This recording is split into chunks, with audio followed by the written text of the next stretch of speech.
अस्सलामुअलैकुम बिस्मिल्लाहिर्रहमानिर्रहीम। माए दवाई से कहाँ ठीक होती है बाबूजी। हाई स्ट्रीट साहिवाल पर मोटरसाइकिल को पंचर लगवाते हुए मैं फैसला कर चुका था कि इस हफ्ते भी अपने घर वापस कबीरवाला ना ही जाऊं तो बेहतर है। देर तो वैसे भी हो चुकी थी और जहां पिछले 3 हफ्ते गुजर गए हैं ये भी गुजार ही लूँ तो गर्मियों की छुट्टियों में एक ही बार चला जाऊंगा।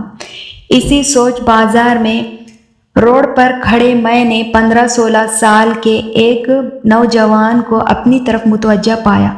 वो अजीब सवालिया नज़रों से मेरी जानिब देख रहा था, जैसे कोई बात करना चाह रहा हो लेकिन रश की वजह से नहीं कर पा रहा था।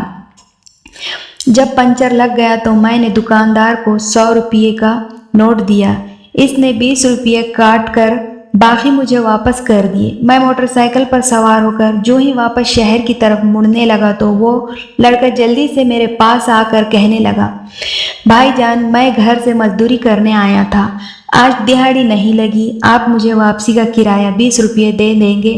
मैंने एक उचटती सी निगाह इस पर डाली। सादा सा लिबास, माथे पर तेल से चिपके हुए बाल और पाँव में सीमेंट भरा जूता, मुझे वो सच्चा लगा। मैंने 20 रुपये निकाल कर इसके हाथ पर रख दिए। वो शुक्रिया अदा करके चलने लगा तो न जाने मेरे दिल में क्या ख्याल आया। मैंने कहा, सुनो तुम्हें दिहाड़ी कितनी मिलती है? इसके जवाब देने से पहले ही मैंने बाकी के 60 रुपये भी इसके तरफ बढ़ा दिए। वो हिचकिचाते हुए पीछे हटा और कहने लगा, नहीं भाईजान, मेरा घर मंडाली शरीफ है, मैं पैदल भी जा सकता था लेकिन कल से माँ जी की तबीयत ठीक नहीं, ऊपर से दिहाड़ी भी नहीं लगी, सोचा आज जल्दी जाकर माँ जी की खिदमत कर लूँगा।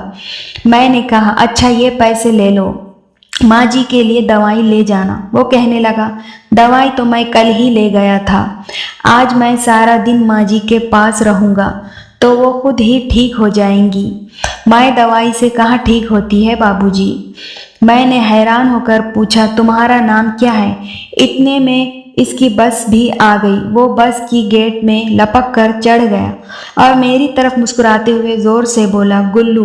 गुल्लू की बस चल पड़ी लेकिन गुल्लू के वापस किए हुए 60 रुपये मेरी हथेली पर पड़े हुए थे और मैं हाई स्ट्रीट के रश में खुद को एकदम बहुत अकेला महसूस करने लगा।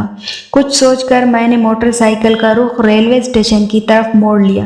मोटरसाइकिल को स्टैंड पर खड़ा करके टोकन लिया और टिकट घर से 50 रुपये में खाने वाला का टिकट लेकर गाड़ी के इंतज़ार में बेंच पर बैठ गया।